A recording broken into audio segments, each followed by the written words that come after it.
Best friend নামক ব্যক্তিগুলো আপনার জীবনের বিশেষ একটি স্থান দখল করে নেবে, যে নিমিষে আপনার দুঃখ দূর করে দিবে, যে মুহূর্তের মধ্যে আপনার ঠোঁটের কোণে হাসি এনে দিতে পারবে, তার নামই হচ্ছে বেস্ট ফ্রেন্ড। যে আপনার মনের লুকোনো কথাগুলো খুঁজে বের করবে, তার নামই হচ্ছে বেস্ট ফ্রেন্ড। যে আপনি বলার আগেই আপনার চোখের ভাষা দেখে বুঝে নেবে, সেই হচ্ছে বেস্ট ফ্রেন্ড। আসসালামু আলাইকুম, সবাই কেমন আছেন? আমি এবং আমার পরিবার আলহামদুলিল্লাহ ভালো আছি।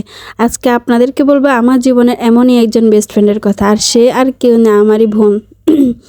যে ছোট থেকে সব সময় আমার বেস্ট ফ্রেন্ডের মতো ছিল, যাকে কোনো কিছু আমার বলতে হয় না। আমি হয়তো বা এই কথাটা চিন্তা করতেছি, সেই কথাটা বলে দিচ্ছে, কারণ আমাদের মনে হয় যেন আত্মার বা মনের এত মিল যে আমি চিন্তা করতেছি সেই কথাটা তার মুখে, বা ও চিন্তা করতেছে সেই কথাটা আমার মুখে। এ পর্যন্ত আমরা দুজনের মন খারাপের কথা কখনো মুখে বলতে হয়নি। একজন একজনকে দেখলেই বোঝা যায় যে আজ হয়তো বা আমার মন খারাপ বা তার মন খারাপ। অনেক সময় এমন হয় যে হয়তো বা ও কারোর সাথে এমন কথা শেয়ার করতে পারতেছে না, বা আমি আমার মনের কথা কারোর সাথে শেয়ার করতে পারতেছি না, কিন্তু আমরা একজন অপরজনের কথা নির্ভয়ে নিঃসংকোচে সব সময় শেয়ার করতে পারি। আমাদের মাঝে এমন কখনো মনে হয় না যে সে আমার ছোট বোন বা আমি তার বড় বোন। জীবনে যদি এমন একজন বেস্ট ফ্রেন্ড কারো থেকে থাকে, তাহলে মনে করবেন আপনার জীবনটা একদম সহজ হয়ে যাবে।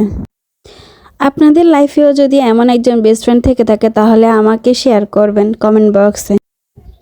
আজকের ভিডিও এই পর্যন্ত। সবাই ভালো থাকবেন, সুস্থ থাকবেন। ভিডিওটি ভালো লাগলে লাইক, কমেন্ট, শেয়ার, সাবস্ক্রাইব করবেন। আসসালামু আলাইকুম।